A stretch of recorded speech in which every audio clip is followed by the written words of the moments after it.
Dentro de instantes, Tempo e Dinheiro.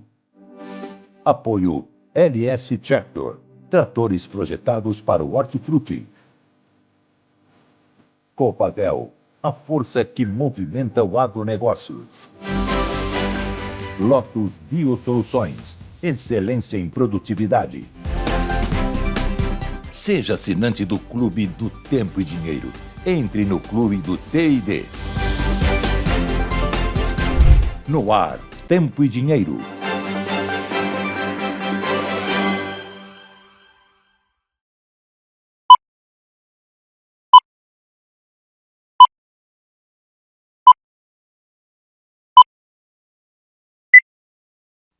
Olá, seja bem-vindo a essa edição especial desta terça-feira, 23 de dezembro de 2025. Mais uma vez, nosso muito obrigado.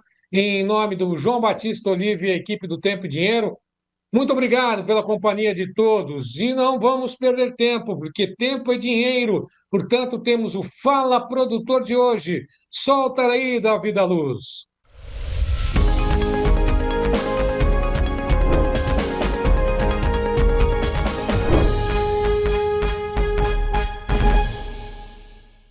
Muito bem, já estamos de volta com vocês aqui no Clube. Muito boa tarde aos assinantes do Clube do Tempo e Dinheiro para esse espaço maravilhoso, né? Exclusivo e fantástico que é esse bate-papo do Fala Produtor com o Vlamir junto com os produtores. Nós temos a honra e o prazer de estar conosco representando os produtores brasileiros, o Luiz Augusto Albertoni de Erechim. Luiz Augusto, muito boa tarde e seja muito bem-vindo. Boa tarde, João Batista. Boa tarde, Vlamir. É uma honra muito grande participar do programa com vocês aí, com os ilustres professores aí. O Vlamir, a gente sabe que com essa questão da China nos Estados Unidos e agora, no final do ano, as próprias indústrias brasileiras dão uma reduzida na industrialização, fazendo as reformas para entrar na próxima safra, né? E a questão da soja disponível, quem segurou até aqui está capitalizado, daqui a pouco joga mais para frente, e aquilo que você falou primeiro. Mas eu estou olhando a safra futura. Inclusive, eu falo sempre no meu caso, né, eu acabei fechando já boa parte dos meus custos para entregar e receber em março e abril do ano que vem, já há vários dias aí, né? Mas eu tenho visto que, ao longo dos anos, o Brasil tem crescido de 3% a 4% em área de produção.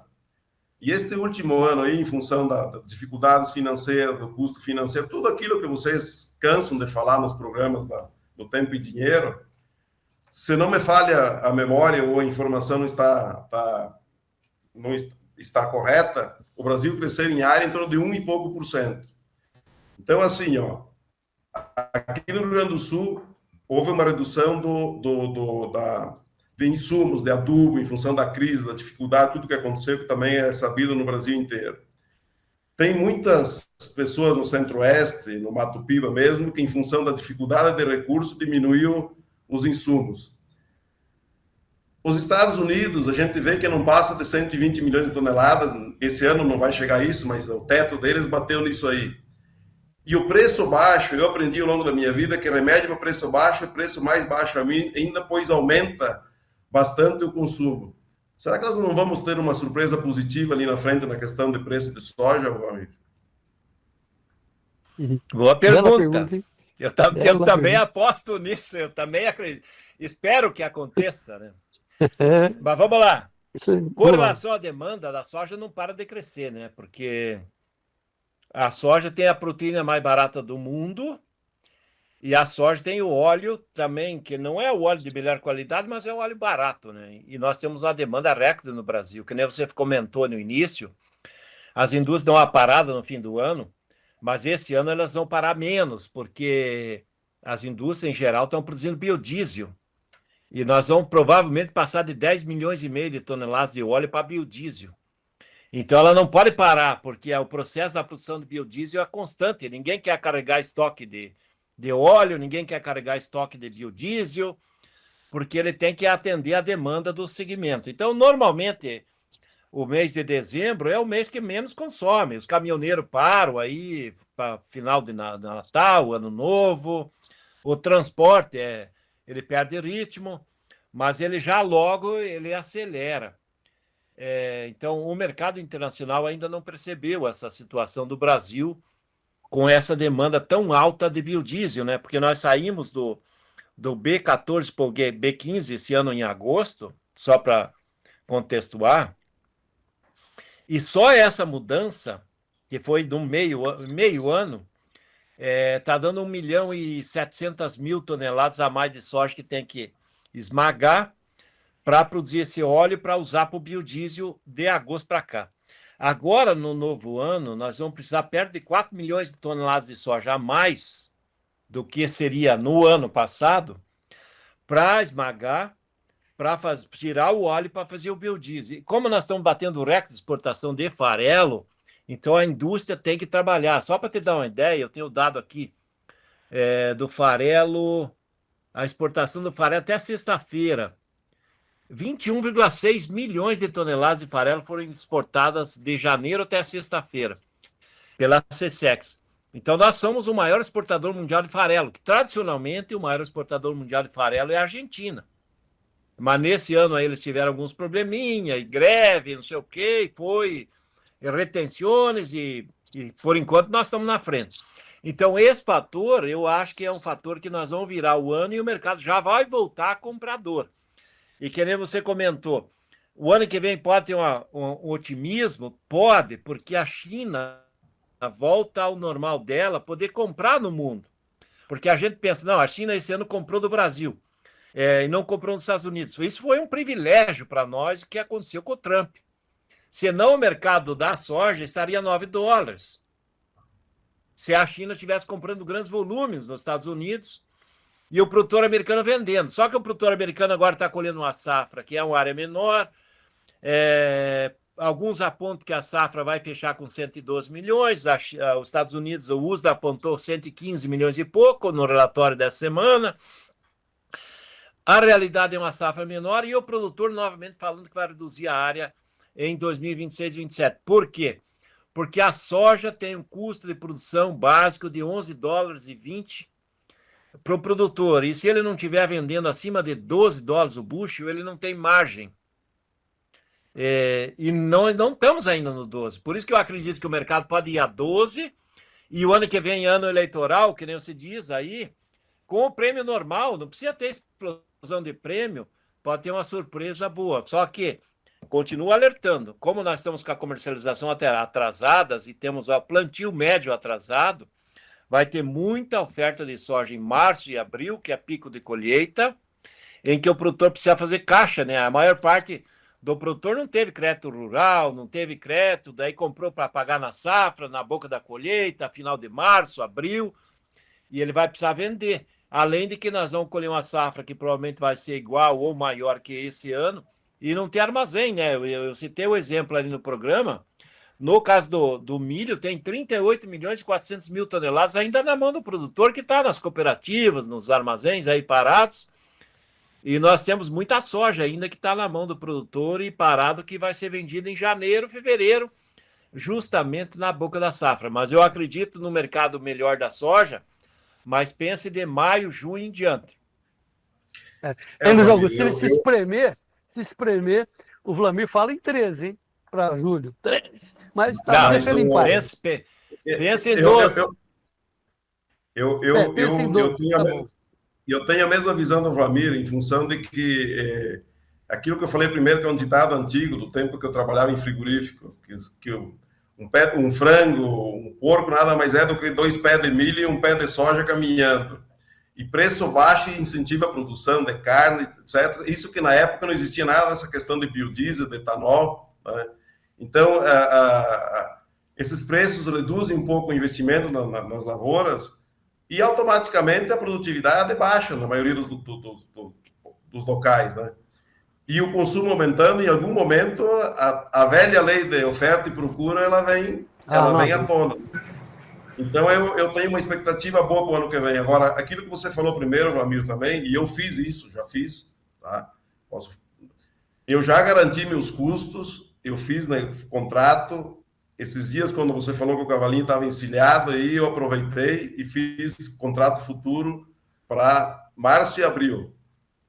Na safra, eu vender, cobrir meus custos. Agora, vamos com calma, vamos aguardar, ver se a gente não acerta aí, tem uma surpresa positiva. Eu fico tão feliz quando ouço isso, viu, Vladimir? Mas, ô Luiz Augusto, nosso tempo está encerrando, infelizmente temos que cumprir aqui o horário. Vamos para o milho. Qual é a pergunta de milho, Luiz Augusto?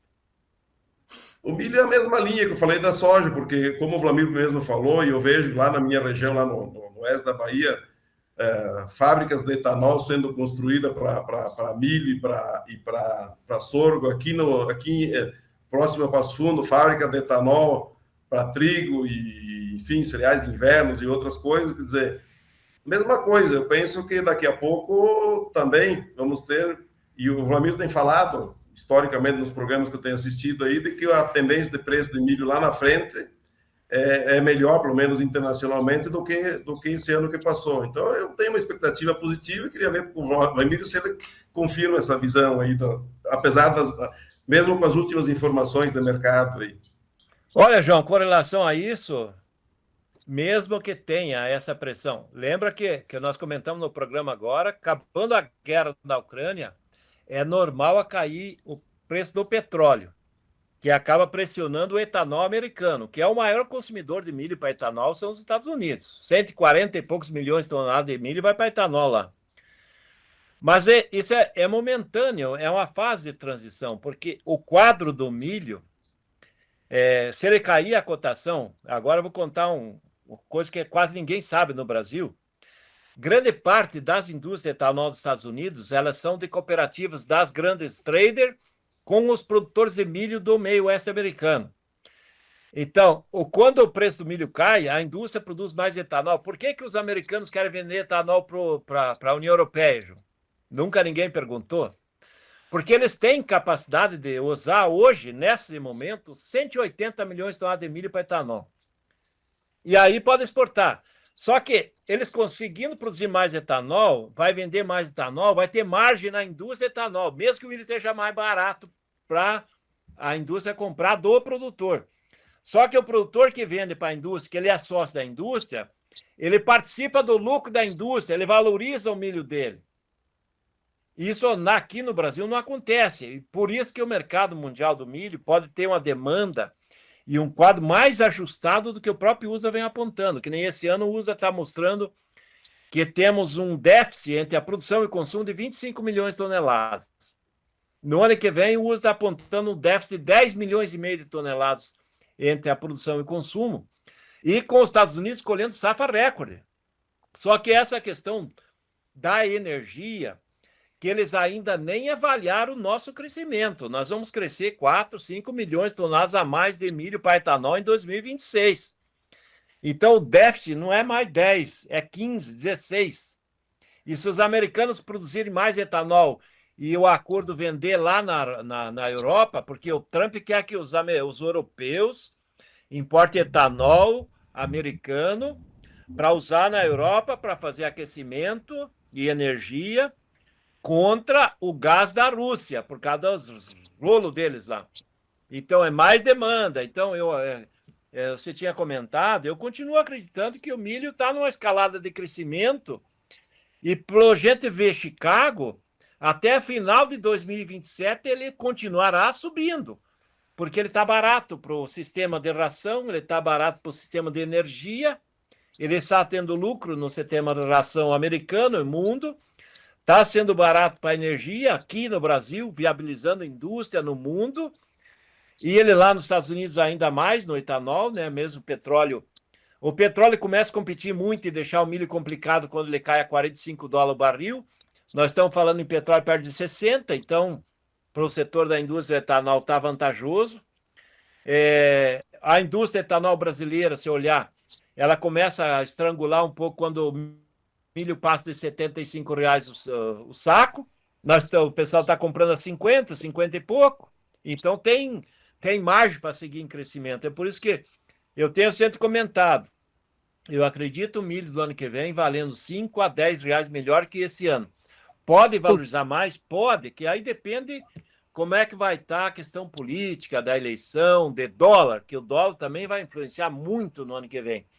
Mas que eu também jogo quase todas as análises e projeções com o mercado melhor de milho é quase certo, né? Porque mesmo que nós vamos plantar quase a mesma coisa de milho, o produtor de milho está investindo menos. Eu estou falando isso aqui porque daqui a pouco eu vou buscar ureia para o meu milho, e eu tenho visto, na região tradicional de milho aqui no sul do Paraná, o produtor está usando menos ureia, comprou semente mais barata, que é de menor potencial produtivo, usou menos adubo. Isso é produtividade menor, né? Eu quero te agradecer muito a sua participação e a sua participação lá no clube. Como disse Platão, né, Luiz Augusto? O conhecimento liberta, né? A informação do clube, eu acho que ajuda muitas pessoas, não é, Luiz Augusto? O João Batista, Ramiro, eu vou repetir, dizer que é um grande prazer ter participado com vocês desse bate-papo aí. E, como sempre, o Vlamir, eu conheço ele há muitos anos, dando aula sobre o setor, é um grande especialista, eu acompanho, uso as informações dele para fazer meus negócios, acompanho o Tempo Dinheiro desde a sua fundação, acompanho o João Batista Livre desde a fundação do Canal Rural, quando eu era mais acostumado a estar na latinha, falar mais na imprensa. Hoje estou um pouco fora da ativa, virei produtor rural, mas enfim, é um prazer muito grande, e sempre que precisarem de uma conversa comigo, qualquer coisa, estamos à disposição. Muito obrigado pelo convite. Um breve intervalo, voltamos em instantes com mais informações dessa edição especial do Tempo e Dinheiro desta terça-feira. Até já!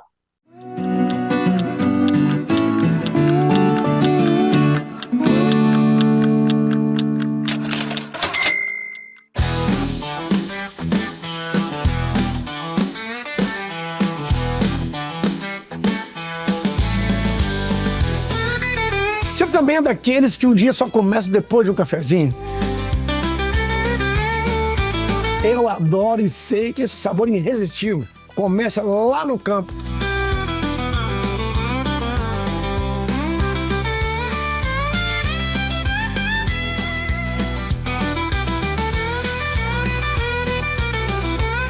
É por isso que a LS Tractor, a marca favorita dos cafeicultores, desenvolveu o MT-7.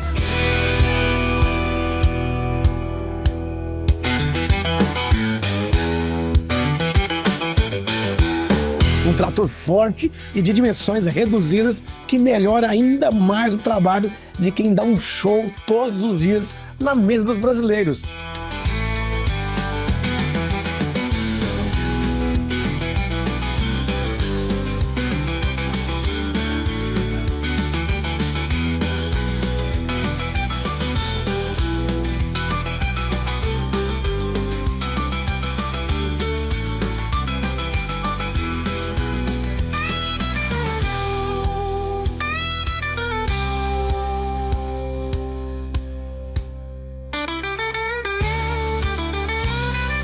LS Tractor, tecnologia sul-coreana, coração brasileiro.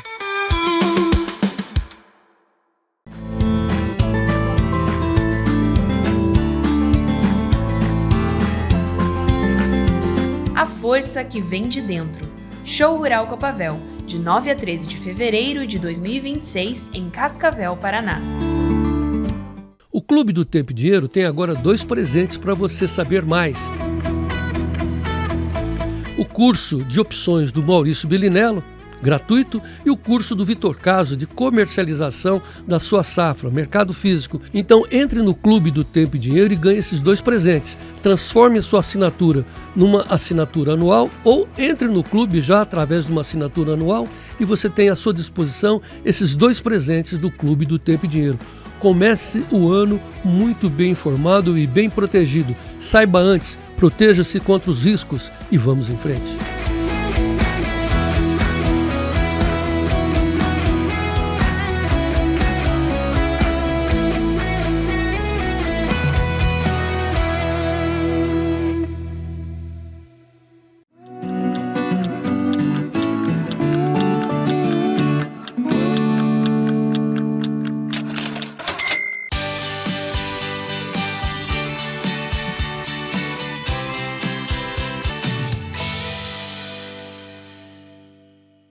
Bom, conosco o professor Paulo Moura para poder comentar o que aconteceu, fazer um balanço de 2025 e projeções para 2026.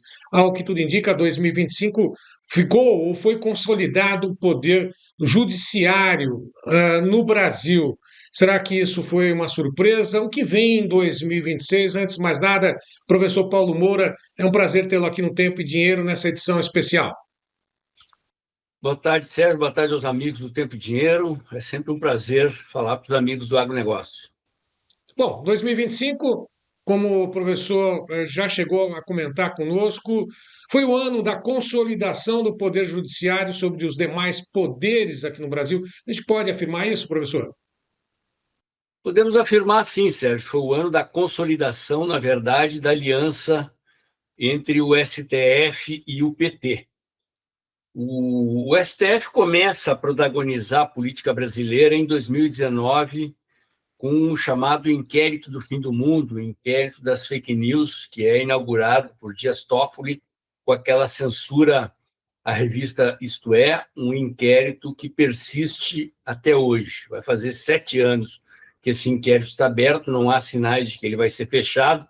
Ele é utilizado como uma ferramenta de pressão sobre a direita brasileira pelo STF, e o STF lá atrás tirou o Lula da cadeia para enfrentar e derrotar o presidente Bolsonaro, e desde então nós só temos assistido o avanço dessa aliança que se consolidou com a aplicação do tarifaço e da Lei Magnitsky sobre Alexandre de Moraes, e agora, com o governo Lula conseguindo a revogação da Lei Magnitsky sobre Alexandre de Moraes, se selou definitivamente essa aliança entre a Suprema Corte e o governo do PT e o Partido dos Trabalhadores, entre Lula e Alexandre de Moraes. Eu faço uma análise de que nós temos 3 blocos de forças políticas no Brasil hoje,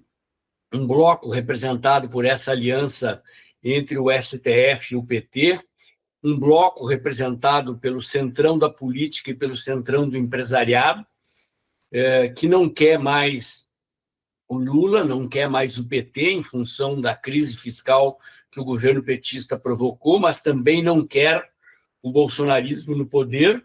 E o terceiro bloco é justamente o bolsonarismo, representado hoje pela candidatura de Flávio Bolsonaro. Flávio Bolsonaro vem consolidando a sua candidatura à presidência, e esse bloco do Centrão está entre os 2 blocos, né? Não querem o Lula como continuidade no poder e balançam entre apoiar a candidatura do Flávio Bolsonaro e uma tentativa, que aparentemente não tem mais viabilidade, de construir uma terceira via, que aparentemente não vai acontecer. Professor, nós temos aí vários aspectos, né, nas decepções que ocorreram ao longo de 2025 na política. Todo brasileiro, ou pelo menos a maior parte dos brasileiros, tem acompanhado isso daí. Agora, primeiro, essa questão toda, né, do fim da Lei Magnitsky, né, da aplicação sobre Alexandre de Moraes, esse acordo costurado entre o presidente da JBS, Lula, Donald Trump, enfim, que o Brasil teria oferecido para que essa revogação ocorresse. Não está bem claro ainda, mas deve ter sido um acordo muito favorável aos Estados Unidos e, é lógico, àqueles que estão aqui no poder atualmente, não, professor? Certamente, Sérgio. Talvez a gente nunca venha a saber tudo que o Lula entregou, mas pouca coisa não foi, né? Fala-se da entrega das terras raras brasileiras. O Trump tem um grande objetivo geopolítico, que é afastar o Brasil da aliança China-Rússia-Irã. Então, eu acho que, no mínimo, o Lula tem que ter sinalizado para o Trump esse afastamento. O Lula vinha negociando com a China um grande projeto de lançamento de satélites chineses, inclusive utilizando a base de Alcântara para fazer contraponto aos satélites do Elon Musk, né? E há informações circulando no mercado de que o Trump teria exigido que o Lula recue desse acordo em torno do lançamento dos satélites chineses no Brasil, permitindo que o Elon Musk continue controlando esse mercado. E há uma série de outras informações em que o Trump teria exigido recuos do Brasil nesse terreno aí da aproximação com a China, com a Rússia e com o Irã. A Rússia e o Irã têm mais aproximação com a Venezuela do que o Brasil, mas a China não. A China está economicamente incrustada na economia brasileira e vamos ter que assistir ao longo do tempo de que maneira vai operar esse suposto afastamento do Brasil em relação à China, se o Lula, de fato, vai cumprir o que prometeu, o que teria prometido ao Trump. Outro aspecto interessante a observar é de que maneira o Brasil vai reagir à ofensiva do Trump em relação à Venezuela, que certamente esteve na mesa de negociação. Não é possível imaginar que o Brasil fosse aliar militarmente a Venezuela, mas o Trump está cercando a Venezuela, anunciou agora, nesse final de ano, um bloqueio naval à Venezuela. Qualquer petroleiro venezuelano entrando ou saindo na costa do Mar do Caribe, se aproximando ou se afastando da Venezuela, será apreendido pela Marinha norte-americana. O espaço aéreo venezuelano já está fechado, de maneira que o governo norte-americano está asfixiando a economia venezuelana. O objetivo é derrubar Maduro e o Trump certamente quer a neutralidade do governo brasileiro. Talvez Lula vá espernear, ele precisa dar algum tipo de satisfação à base esquerdista do PT, mas acredito que esteve na mesa de negociação a neutralização de uma eventual reação mais contundente de Lula, eventual derrubada de Maduro, e vamos ter que acompanhar o que mais Trump botou na mesa de negociações em relação a Lula. O importante é observar que os vistos das autoridades brasileiras ainda não foram devolvidos, e o que é principal para a economia brasileira, para o povo brasileiro, para a indústria exportadora brasileira, para os trabalhadores da indústria exportadora brasileira, é a questão do tarifaço remanescente sobre 22% da pauta de exportação brasileira para os Estados Unidos, que continua aí. Se Lula estivesse preocupado com as empresas e com os empregos dos brasileiros, ele teria que ter posto essa questão na frente da pauta de negociações, e como Lula só pensa no poder, ele se preocupou, em primeiro lugar, em remover as sanções da Lei Magnitsky contra Alexandre de Moraes e consolidar a sua aliança com Alexandre de Moraes, em vez de tentar derrubar o tarifaço sobre as exportações brasileiras.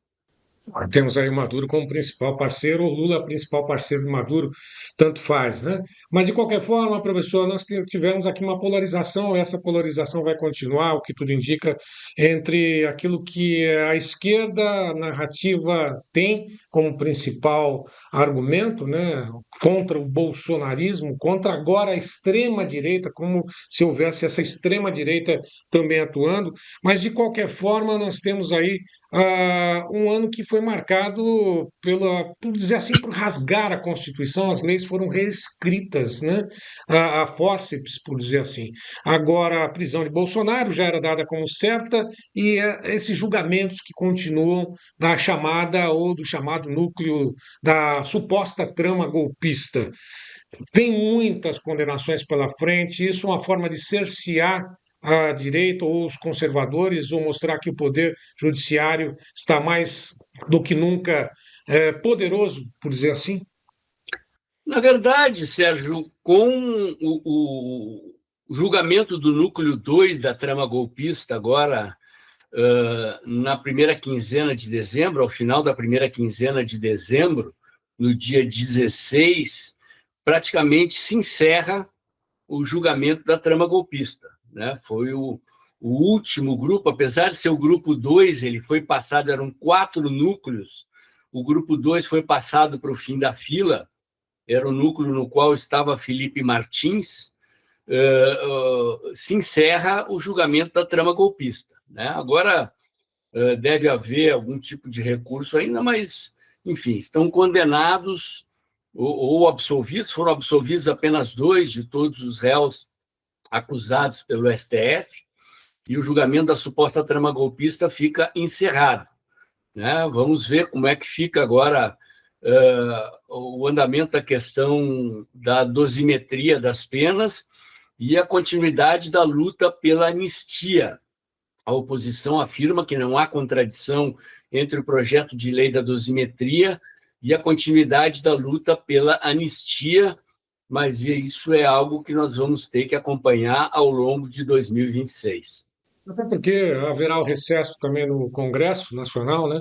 Senado, também a Câmara dos Deputados, e essa questão deve ser passada somente agora para 2026. Mas nesse balanço final, nós tivemos, como nós falamos logo na abertura, para alguns setores muitas decepções, para outro da esquerda vitórias, né? Com apoio aí do Judiciário. Professor, nós não podemos esquecer, né? Aquilo que a grande imprensa deixa de lado, não toca por outros interesses que a gente não sabe quais são, ou sabe exatamente quais são.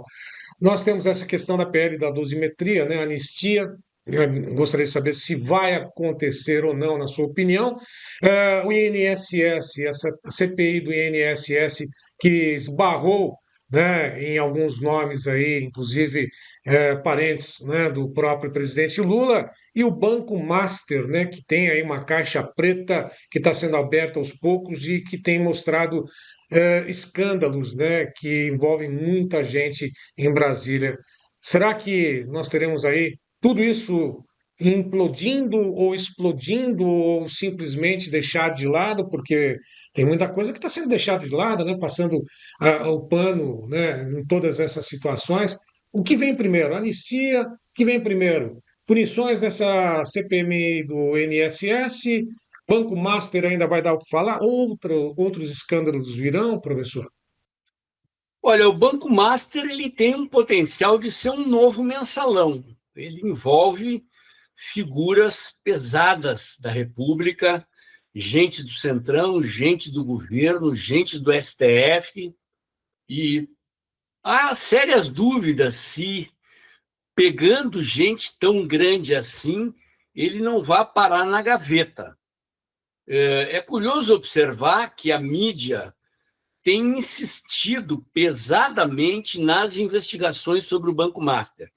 Os 3 principais jornalões brasileiros, o Globo, o Estadão e a Folha, têm insistido no argumento de que o STF precisa voltar para sua casinha, precisa se autoconter, que o regime de exceção montado para conter o bolsonarismo precisa acabar e que o STF precisa se conter nos seus excessos.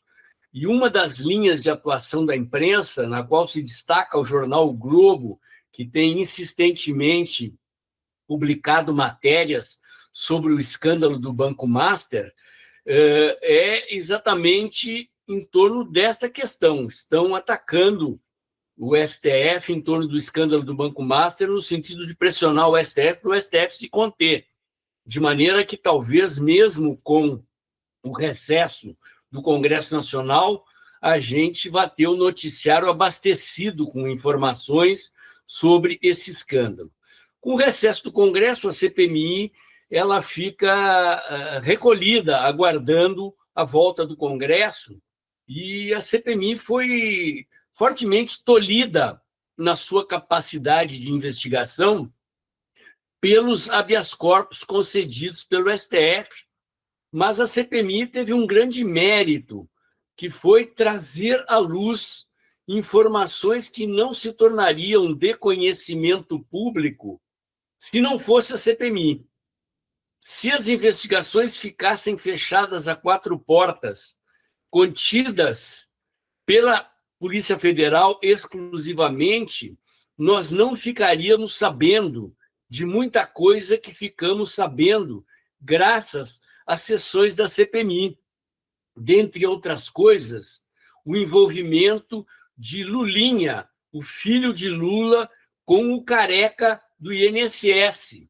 Este escândalo já admitido pela Polícia Federal, vai parar na campanha eleitoral de 2026.